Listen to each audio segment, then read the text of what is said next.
आदाब, मैं हूं सुल्तान समद, भूतपूर्व आईएएस। वसुधैव कुटुंबकम के इस खास प्रोग्राम अखंड भारत में आपका स्वागत है। साथियों, आज मैं जिस खास टॉपिक पर जानकारी देने जा रहा हूं उसे भारतीय लोकतंत्र में एक गौरवपूर्ण स्थान प्राप्त है। आदर और सम्मान पूर्वक इसे लोकतंत्र का मंदिर भी कहा जाता है। भारतीय लोकतंत्र इसी में जन्मा, पला बढ़ा, पुष्पित और पल्लवित हुआ। जी हाँ, आप समझ गए होंगे, मैं विस्तार पूर्वक पुराने संसद और नए संसद भवन के बारे में आपको जानकारी देने जा रहा हूँ। जैसा कि आप टीवी चैनल्स व समाचार पत्रों में पढ़ते व देखते होंगे कि वर्तमान में 5 दिवसीय विशेष सत्र, संसद का विशेष सत्र संचालित हो रहा है। पुराने संसद भवन को अलविदा कर नए संसद भवन में दिनांक 19/9/2023 से कामकाज प्रारंभ हो गया है। अब पुराने संसद भवन को संविधान भवन तथा नए संसद भवन को भारतीय संसद भवन या पार्लियामेंट हाउस ऑफ भारत कहा जाएगा। फ्रेंड्स, आइए सबसे पहले हम बातचीत पुराने संसद भवन की करते हैं, जो लगभग 1 सदी तक भारतीय लोकतंत्र के उतार चढ़ाव का मूक साक्षी रहा है। यह ब्रिटिश औपनिवेशिक काल में आज़ादी की लड़ाई के कई पड़ावों जैसे असहयोग आंदोलन 1935 का लोकसभा, 1935 का आम चुनाव, भारत छोड़ो आंदोलन, विश्व युद्ध, संविधान सभा, अंग्रेजों से भारतीयों को आज़ादी के पर्व पर सत्ता का हस्तांतरण, 1947 को नेहरू जी का हिस्टोरिक एड्रेस पार्लियामेंट को एड्रेस ट्विस्ट ऑफ डेस्टिनी, 1950 में संविधान का लागू किया जाना, 1975 से 1977 तक लागू आपातकाल, 13 दिसंबर 2001 को संसद पर हुआ आतंकी हमला, अनेकों प्रधानमंत्रियों का कार्यकाल तथा हजारों सांसदों की गतिविधियों का दर्शक रहा है। लोकतांत्रिक यात्रा का साक्षी रहा यह पुराना संसद भवन अति महत्वपूर्ण है। भारतीय लोकतंत्र के इतिहास में इसका महत्वपूर्ण स्थान है। साथियों, आइए सबसे पहले हम बातचीत करते हैं कि इसका निर्माण कब हुआ, इसका उद्घाटन किसके द्वारा किया गया, इसके निर्माण में कितना समय लगा, इसकी उस समय कुल लागत कितनी धनराशि में यह बनकर पूर्ण हुआ था, इस भव्य इमारत की शैली क्या थी, आदि विषयों पर हम विस्तार पूर्वक आपको जानकारी देने की कोशिश करेंगे। साथियों, इसका निर्माण अंग्रेजी सरकार में यानी ब्रिटिश सरकार में किया गया था। संसद भवन का, इस पुराने संसद भवन का शिलान्यास 12 फरवरी वर्ष 2021 में किया गया था, जो लगभग 6 सालों में बनकर 1927 में कंप्लीट हुआ था। 18 जनवरी 1927 को लॉर्ड इरविन, तत्कालीन गवर्नर जनरल लॉर्ड इरविन ने इस पुराने संसद भवन का उद्घाटन किया था। मौजूदा संसद भवन को ब्रिटिश वास्तुकार या डिजाइनर एडविन लुटियंस और हर्बर्ट बेकर ने इसे डिजाइन किया था। उस वक्त संसद भवन की लागत तैयार होने में लगभग 83 लाख रुपए खर्च हुए थे। संसद भवन नई दिल्ली में राष्ट्रपति भवन से लगभग 750 मीटर की दूरी पर संसद मार्ग पर स्थित है, जो इंडिया गेट, युद्ध स्मारक, प्रधानमंत्री कार्यालय और रेजिडेंस, मंत्री भवन और भारत सरकार की कई अन्य एडमिनिस्ट्रेटिव यूनिट्स से घिरा हुआ है। भारत में ब्रिटिश शासन के अंत के बाद यह भवन संविधान सभा के अधिकार में रहा। 1950 में संविधान लागू होने के बाद इसे भारतीय संसद ने अपने अधिकार में ले लिया और तब से लेकर 1950 से लेकर आज तक जितनी संसदीय गतिविधियां हैं, संसद का सत्र इसी भवन में संचालित किया गया। यह विश्व के किसी भी देश में विद्यमान वास्तुकला का एक उत्कृष्ट नमूना है। इसकी तुलना विश्व के सर्वोत्तम विधान भवनों, लेजिस्लेचर हाउसेस के साथ की जाती है। साथियों, यह लगभग 6 एकड़ क्षेत्र में फैला हुआ है। इस भवन में 12 दरवाजे हैं, जिनमें से 5 के सामने सामने मंडप द्वार बने हुए हैं।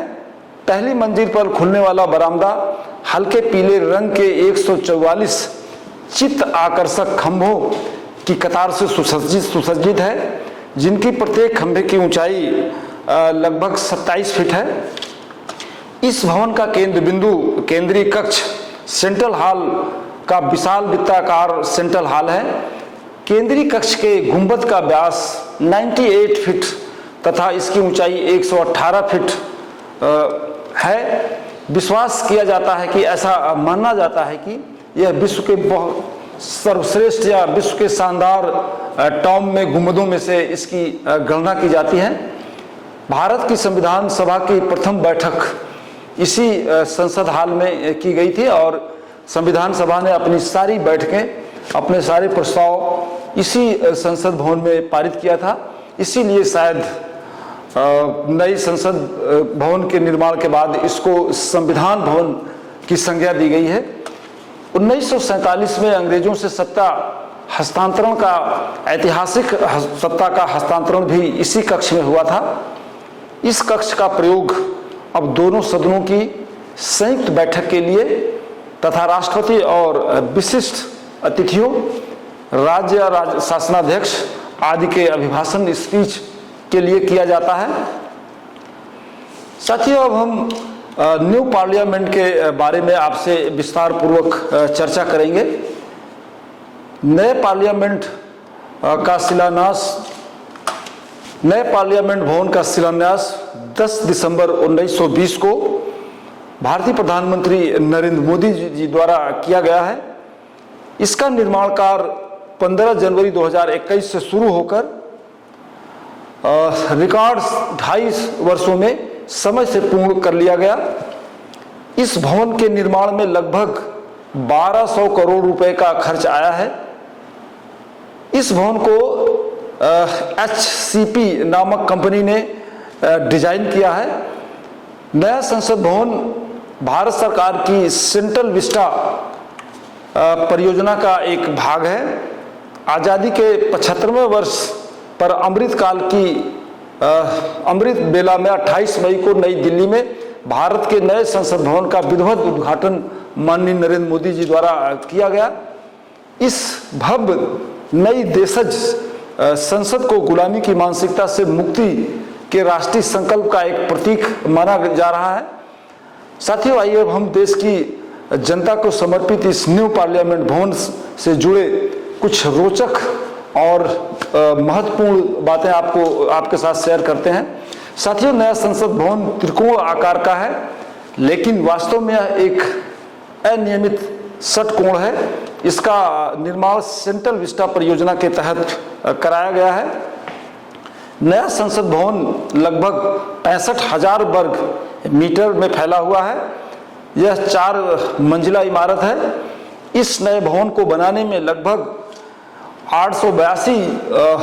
862 करोड़ रुपए की लागत एस्टिमेट आंकी गई थी, लेकिन बाद में इसके निर्माण की लागत 1200 करोड़ रुपए तक पहुंच गई, तब जाकर ये कंप्लीट हुआ। नए संसद भवन की डिजाइन अहमदाबाद की company HCP design and management private limited द्वारा की गई है। नए संसद भवन की संरचना में 3 राष्ट्रीय प्रतीकों को प्रमुखता दी गई है। पहला राष्ट्रीय प्रतीक है पुष्प कमल, दूसरा है राष्ट्रीय पक्षी मोर और तीसरा प्रतीक है राष्ट्रीय वृक्ष बरगद। नए संसद भवन में प्रवेश के लिए लगभग 6 द्वार हैं, जो भारत की 6 ऋतुओं का प्रतिनिधित्व व्यक्त करते हैं। नए संसद भवन के 6 द्वारों में 3 मुख्य द्वार और 3 उपद्वार हैं। भवन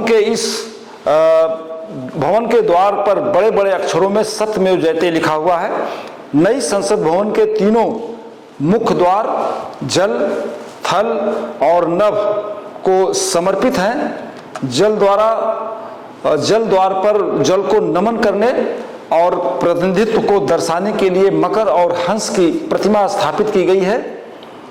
नभ द्वार पर यानी आकाश को नमन करने और इसके प्रतिनिधित्व को दर्शाने के लिए शार्दूल और गरुड़ की प्रतिमा स्थापित की गई है। थल द्वार पर भूमि को नमन करने और इसके प्रतिनिधित्व को दर्शाने के लिए अश्व और गज हाथी की प्रतिमा स्थापित की गई है। नए संसद भवन के तीनों मुख्य द्वार जल नभ थल द्वार को क्रमशः ज्ञान द्वार, शक्ति द्वार, कर्म द्वार नाम दिया गया है। नए संसद भवन के ऊपर भवन के बीच में शीर्ष पर भारत के राष्ट्रीय प्रतीक नेशनल एल्बम अशोक स्तंभ के 4 सिंहों को स्थापित किया गया है। नई संसद भवन में लगभग 92 कमरे हैं। इसके एक भाग में लोकसभा और दूसरे भाग में राज्यसभा कक्ष स्थापित हैं। इस भवन का केंद्र स्थल हर भारतीय को समर्पित है। नए संसद भवन में लोकसभा में 888 और राज्यसभा कक्ष में 384 प्रतिनिधियों के बैठने की व्यवस्था है। लोकतंत्र की संरचना की डिजाइन भारत के राष्ट्रीय पक्षी मोर से प्रेरित है। इस कक्ष की हर डिजाइन में मोर की आकृति और मोर पंख की झलक मिलती है। नया लोकसभा कक्ष आकार में पुराने संसद भवन के लोकसभा कक्ष से लगभग दोगुना बड़ा है और इसी तरह नया राज्यसभा कक्ष आकार में पुराने संसद भवन के आकार से लगभग 1.5 गुना बड़ा है।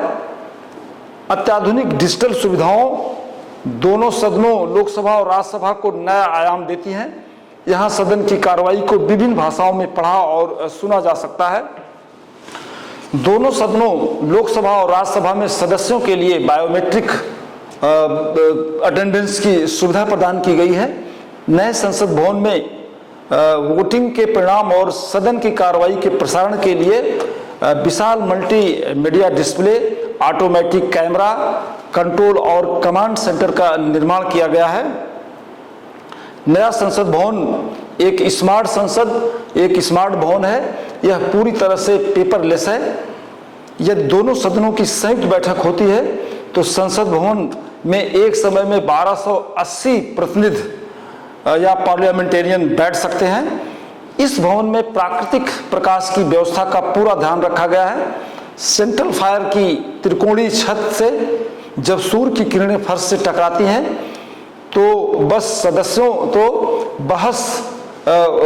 सदस्यों से निर्मित कक्ष, लाइब्रेरी और भोजन कक्ष में फैल जाती हैं। नया संसद भवन भारत के मशहूर आर्किटेक्ट बिमल पटेल के निर्देशन में बना है। वे गुजरात के अहमदाबाद शहर से आते हैं।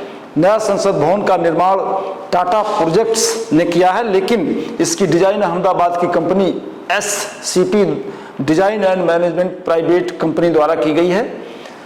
सागौन की लकड़ी, नए संसद भवन में जिस सागौन की लकड़ी का उपयोग हुआ है वह महाराष्ट्र के नागपुर से मंगाई गई है। लाल और सफेद बलुआ पत्थर राजस्थान से मंगाया गया है। नए संसद भवन में जो कालीन बिछी है वह मिर्जापुर उत्तर प्रदेश से मंगाई गई है। न्यू पार्लियामेंट बिल्डिंग के स्टोन जाली वर्क्स की सामग्री राजस्थान और नोएडा से मंगवाई गई है। यह अशोक का चिन्ह महाराष्ट्र के औरंगाबाद और राजस्थान की राजधानी जयपुर से मंगाया गया है।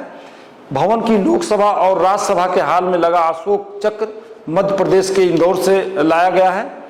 यहाँ लगे कुछ फर्नीचर मुंबई से मंगाए गए हैं। साथियों, इसके कुछ दिन पूर्व उद्घाटन के समय एक पवित्र सिंगोल की स्थापना माननीय प्रधानमंत्री जी द्वारा की गई थी। साथियों, आइए इस सिंगोल के बारे में भी हम कुछ जानकारी आपको देते हैं। आज से लगभग 75 वर्ष पूर्व भारत की स्वतंत्रता की भावना को पुनर्जीवित करते हुए माननीय PM मोदी जी ने सिंगोल को तमिलनाडु से आए आदिनम संतों के हाथों से स्वीकार किया था। सत्ता हस्तांतरण के प्रतीक चिन्ह सिंगोल को लोकसभा कक्ष में माननीय अध्यक्ष की कुर्सी के पास स्थापित किया गया है। साथियों, सिंगोल की परंपरा दक्षिण भारत के चोल साम्राज्य से जुड़ी हुई है। सिंगोल के प्राप्तकर्ता के पास न्यायपूर्ण और निष्पक्ष रूप से शासन करने का आदेश होता है, जिसे तमिल भाषा में आने कहा जाता है। साथियों, कामकाज इस नए सत्र में शुरू हो चुका है और इसकी खास विशेषताओं पर हम आपसे चर्चा कर चुके हैं। साथियों, इस पहले संसद के इस पहले कार्यकाल के दिन दिनांक 19/9/2023 को ऐतिहासिक महिला आरक्षण बिल पेश किया जा चुका है। इस पर दोनों सदनों में बहस जारी है। अब हम देखेंगे कि अगले इस ऐतिहासिक बिल के बारे में क्या निर्णय लिया जाता है। साथियों, आज के इस एपिसोड में बस इतना ही। मुझे आशा ही नहीं, पूर्ण विश्वास है कि आप पुरानी संसद भवन और नए संसद भवन के बारे में अच्छी तरह से अवगत हो गए होंगे। जो आपके अंदर क्यूरियोसिटी होगी, जिज्ञासा रही होगी, वो शांत हो चुकी होगी और आपके सभी प्रश्नों का उत्तर मिल गया होगा। साथियों, आपसे अनुरोध है कि अगर आपको ये वीडियो अच्छा लगा हो तो इसे लाइक, सब्सक्राइब और फॉरवर्ड जरूर करिएगा, ताकि इसका लाभ समाज के और लोगों को मिल सके। बहुत बहुत धन्यवाद। Thank you very much. जय हिंद, जय भारत।